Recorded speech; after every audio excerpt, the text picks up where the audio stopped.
Okay.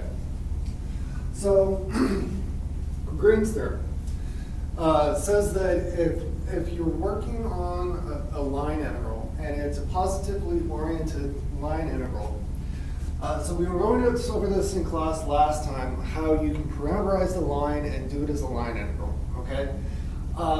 In reality, we went over a lot of problems last time where it's actually pretty difficult.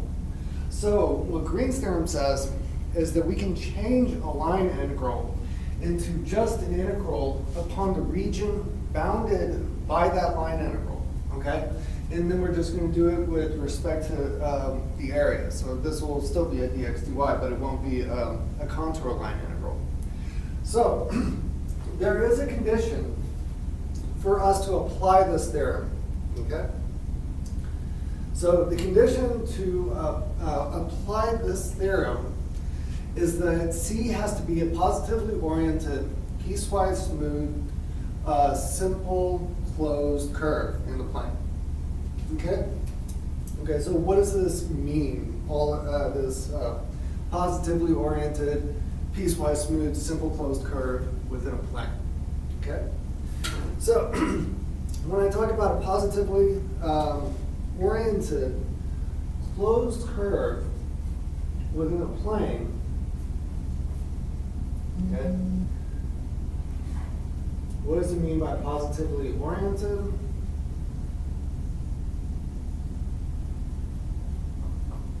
It means that it has to go counterclockwise.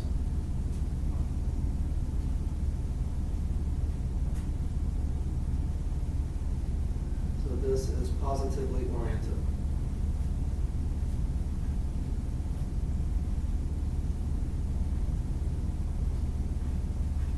Okay. If I go the opposite direction, so let's make it look a little bit weird.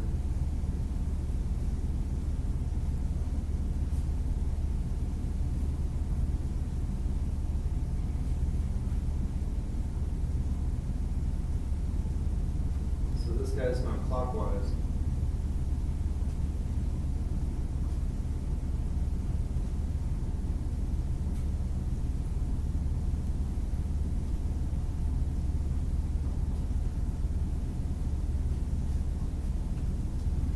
This is negatively oriented.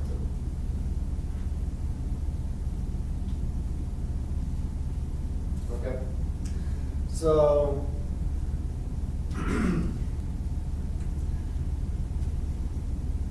positively oriented is counterclockwise, negatively oriented is clockwise.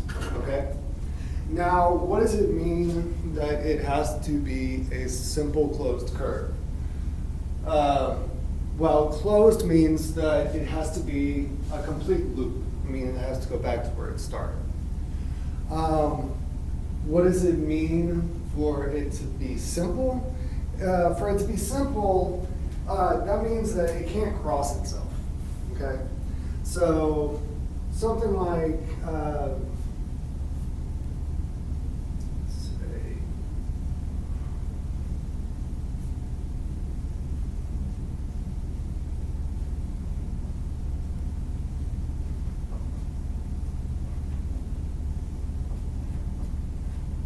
okay.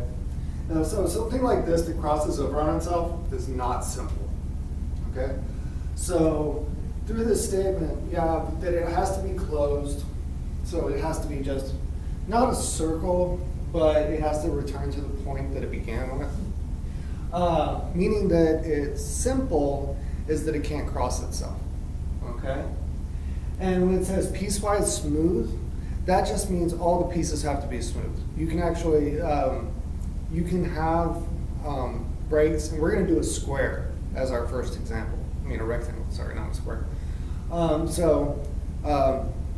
Obviously a rectangle is not smooth, but it is piecewise smooth because all of its pieces are smooth. Okay, so it just means each segment is smooth. So you can't end up with something like Brownian motion or random walk or anything like that. That's not piecewise smooth. Okay, so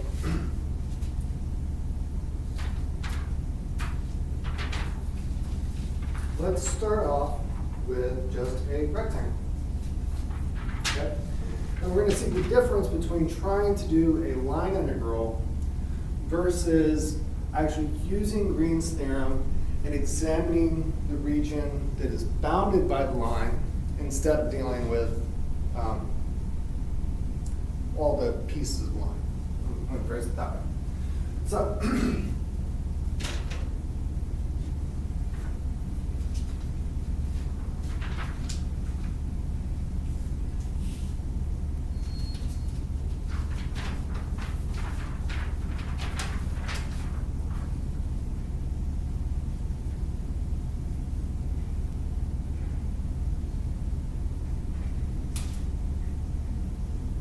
okay, so let's say we tried to do a line integral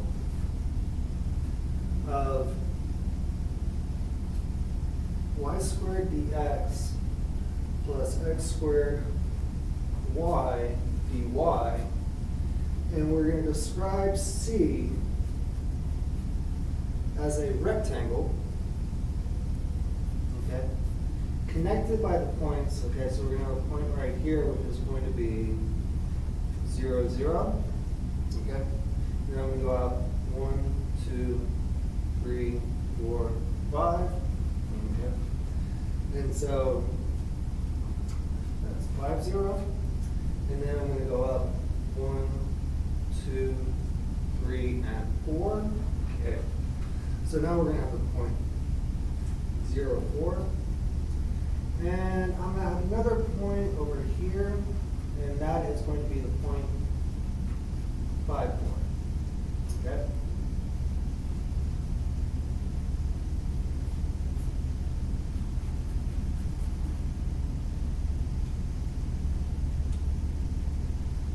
All right. Now, this has to be positively oriented, so that means that we're going to be going counterclockwise. Okay, so if I'm going counterclockwise, I'm going to be going this direction.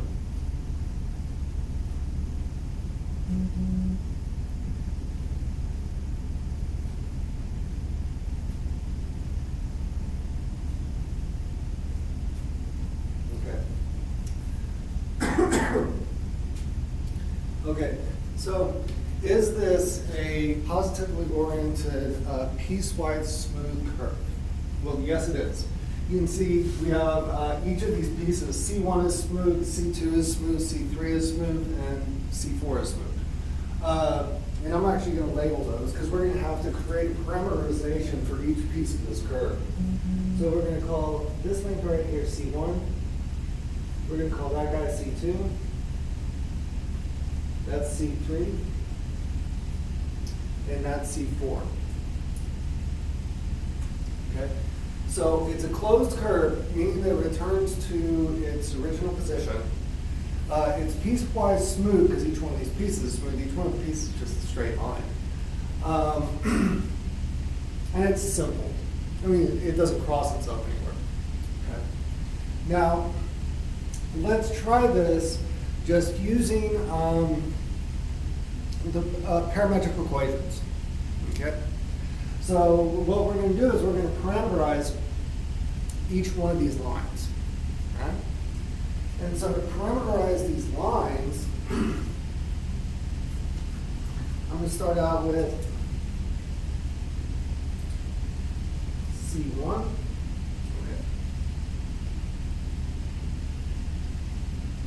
Okay. So to start out with C1, I'm just going to say, well, x is going to equal t. Okay? Well, it doesn't go anywhere in the y direction, so I'm going to say y equals 0. Okay? And then 0 is going to be less than or equal to t, which is going to be less than or equal to 5. Okay? So what does this mean? This just means that in the x direction in terms of t, y is going to stay at 0, and x is just going to go from 0 to 5. All right? So, but remember that whenever we're doing this, we want to change the dx and the dy in terms of dt's as well. Okay?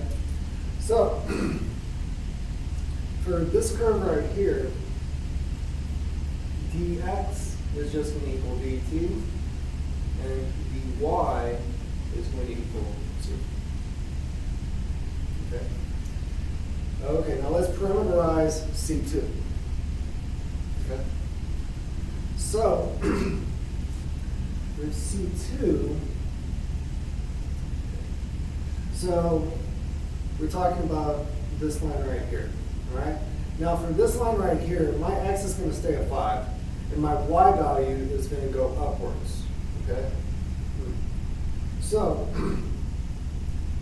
x equals 5, and y is going to equal t, and 0 is going to be less than or equal to t, which is going to be less than or equal to 4. Yep. Okay, so if I take the derivative of x with respect to t, what am I going to get? I'm going to get 0. Okay? So dx is going to equal 0, and dy is going to equal dt. So that's parameterization of C2.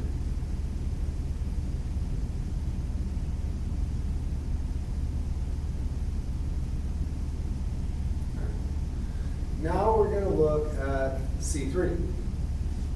Okay, so this one's going to be a little bit weirder because what are we doing? To maintain positive orientation, my x value is going to change, but, I need to put parentheses on that, but it has to go backwards.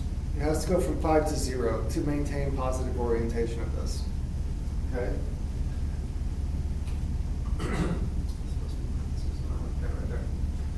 Okay, so to parameterize C3,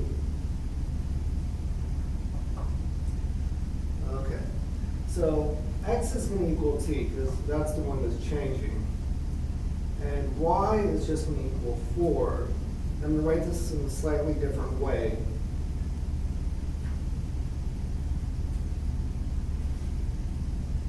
T is going to go from 5 to 0. I just don't want to write a backwards inequality for this, okay?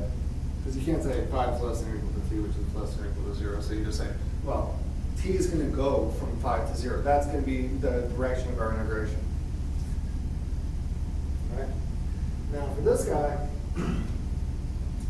dx is going to equal dt, and dy is going to be equal 0. So the derivative of 4 with respect to time is 0.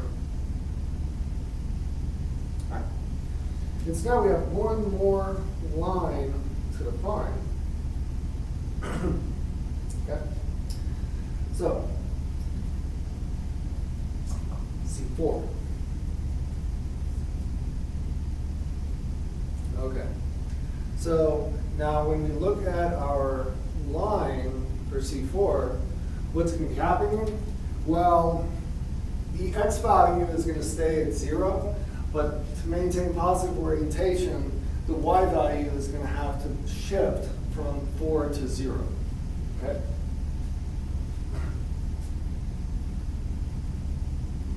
Okay. So parameterizing C4. So for C4, x is going to equal 0, and y is going to equal t, and we're going to have t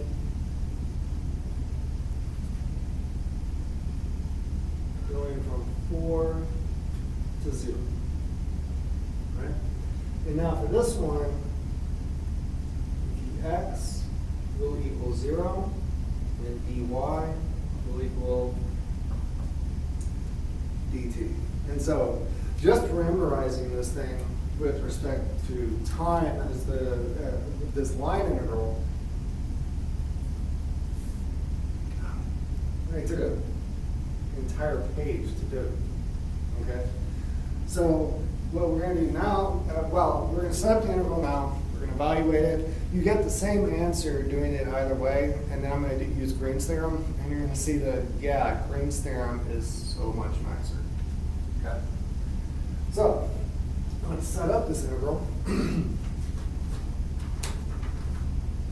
so I just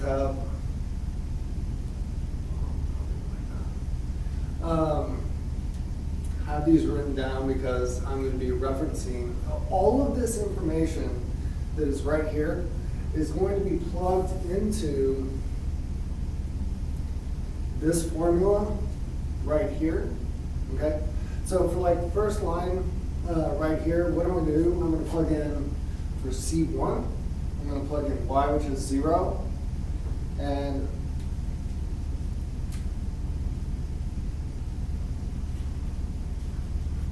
what's a T? I don't know why I wrote it. I was thinking about the next one. These are all supposed to be DTs. So what am I going to do? I'm going to plug y, which is 0, into this, so 0 squared. And the dx is going to become a dt, but it's going to be 0 either way. And then I'm going to plug x squared, t into x squared, so that becomes t squared. And then y, which is 0, into that. And that's going to be our first contour line. Okay, so the first contour line is just going to be 0. All right, so let's do it. So first one, we're going to have 0 to 5, that's 0 squared dt, and then plus t squared times 0, because dy was just 0, okay? So this is going to correspond to C1. Okay. Okay, and then we're going to go to our next contour line. Okay. So our next contour line is going to correspond to C2, which is right here. So these are the quantities that we're going to be plugging into the line for C2. Okay. Okay, now dx was 0 on this one, so this is going to be plus. The integral from 0 to 4 of t squared times 0, and then plus t times 5 squared dt. Okay. Okay, so this is C2. Okay, and remember, C2 is the line that is vertical, that is going upwards. So that means that on that one, the dy gets the dt because it's moving in the y direction. Okay.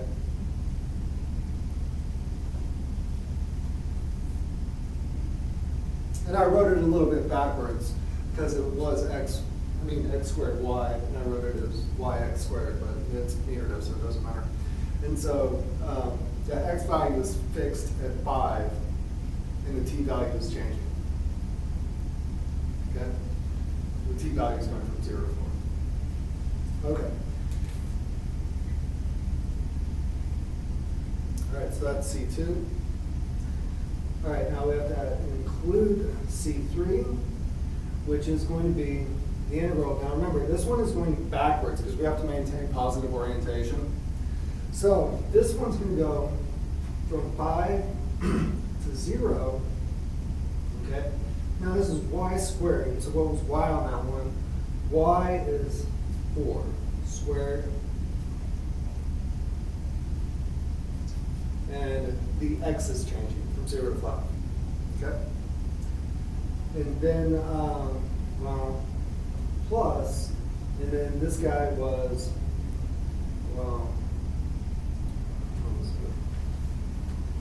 x squared y, so that's going to be t squared times 4. But the y value is not changing, so that's getting multiplied by 0. Okay? So that's C3.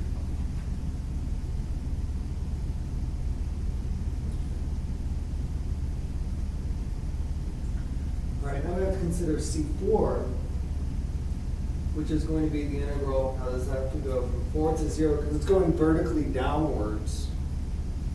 So 4 to 0. All right? And that's going to be, well, the y value is t on that one, which the y value is changing. And then the dx is 0, because it's not changing. And then plus 0 squared, and then, so the y value is changing, so that's a t times 0. No, it's a dt, because we're changing in terms of y. Okay? So, this whole thing becomes 0.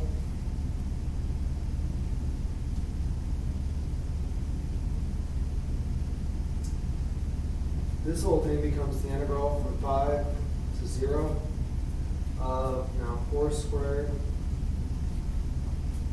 dt. Okay. This thing becomes the integral from 0 to 4 of t times 25 dt.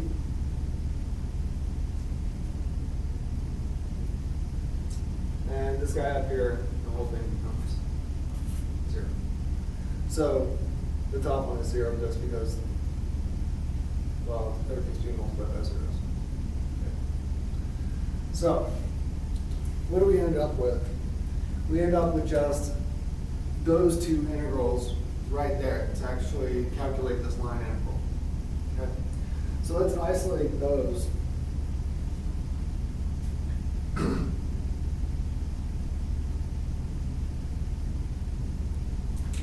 And this whole thing becomes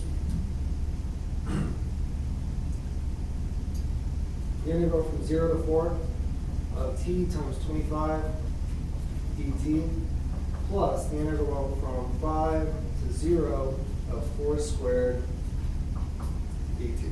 Okay, so after 2 pages of doing this, we've gotten down to some integrals that we can actually deal with. Okay? And so, this is going to equal now t squared divided by 2 multiplied by 25, evaluated at 0 and at 4, and then plus 4 squared times t, now this has to be evaluated at 5 and at 0. Okay, so it's going backwards. So, the first one becomes 4 squared divided by 2 and then multiplied by 25. Okay. So we don't care about the 0 on this one, but remember from the fundamental theorem of calculus, we're going to have to subtract the second boundary. So this becomes minus 4 squared times 5.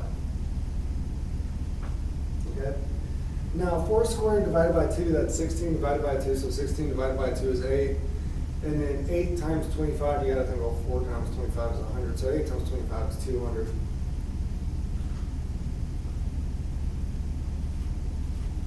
Okay. Now 16 times 5, that's 50 plus 30, so that's 80. So minus 80, which equals 120.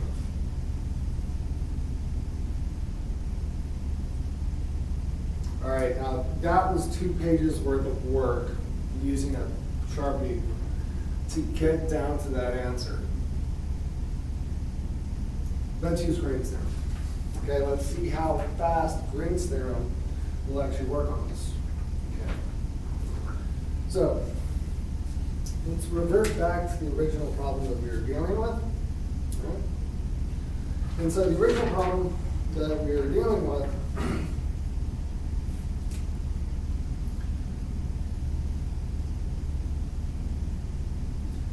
is, remember, this is the integral along the curve of y squared dx plus x squared y dy. Okay. And now remember, Green's theorem, we're just going to do this over a box. Okay. So if we're just doing this over a box, we don't have any functions to actually to deal with. We're just going to do it from one boundary to the other. So the integral is going to equal the integral now from 0, the order doesn't matter. 0 to 4, let's say 0 to 5, of the derivative of q with respect to x minus the derivative of p with respect to y, and I'm going dx dy. Okay. So, remember when I first formulated this thing, this is q and this is p. Okay, so let's take their partial derivatives. So the partial derivative of q with respect to x is going to be, well, let's rewrite our integral symbols. So I'm taking the derivative of this guy with respect to x. So that's 2xy minus the derivative of p with respect to y. That's p right there. And so the derivative of y squared with respect to y is minus 2y. This becomes dx dy.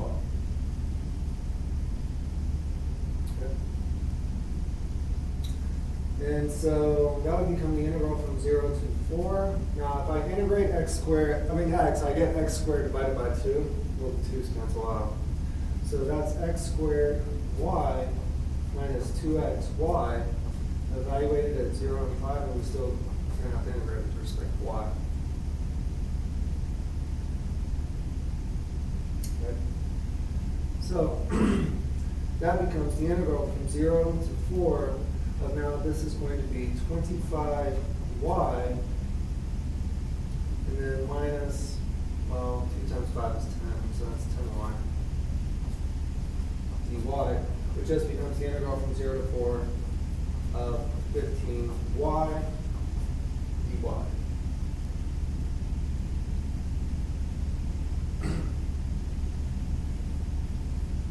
Okay. So that becomes now 15y squared divided by 2, evaluated at 0 and at 4. So that becomes 15 times 4 squared divided by 2. Okay. Now 15 times 4 squared divided by 2. So 4 squared divided by 2 is, well, it's 16 divided by 2, which is 8.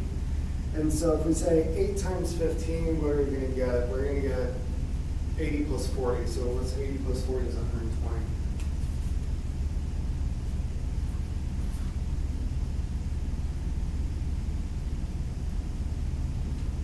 So you get the same answer either way. But what is the difference between integrating line integrals just upon the integral, or integrating the domain of the region bounded by the integral? And so if I go back to my original picture,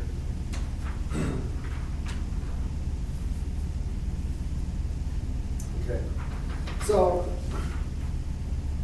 you can see that, all right, so you can call this an integral of a line over a vector space, if you want to call it that. And so what is the vector space is defined by these functions right here. And so you can do the integral across the lines, and you have to do an integral corresponding to each one of the piecewise smooth functions, and you have to parameterize them in the correct way and maintain positive orientation. Or what does Green's theorem allow you to do? Instead, Green's theorem allows you to examine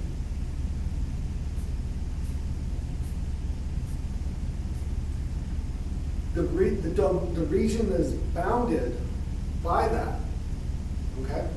And using Green's theorem, you can calculate a line integral by just examining the region that is bounded by that line integral, okay? And it makes the integrals a lot easier to do rather than examining each contour line. And because you can imagine, what if you had something that had a whole bunch of piecewise contour lines on it, and you would have to examine every single one of them? like we just did, it turns into a pretty messy problem. But then examining the region that is bounded by those, which is an integral across the domain. So if you look at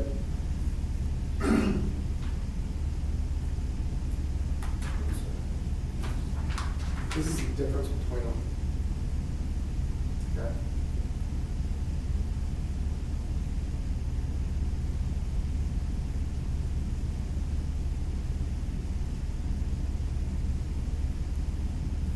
Okay. So you can see that this is a line integral. Okay, going upon the contour lines. Okay. And so then you have to examine each one of the contour lines and try to do this. When you transform into Green's theorem, instead of examining the contour lines, you're actually going over the region that is bounded by it. And you see now you're actually looking at dA, which is going to be the area. It's still going to be examined as dx and dy. But whenever you're doing the contour lines, you have to change it into dt's and examine it through parametric equations. So Green's theorem transforms line integrals into integrals across regions. That's the major difference. I mean, that's the great thing about Green's theorem.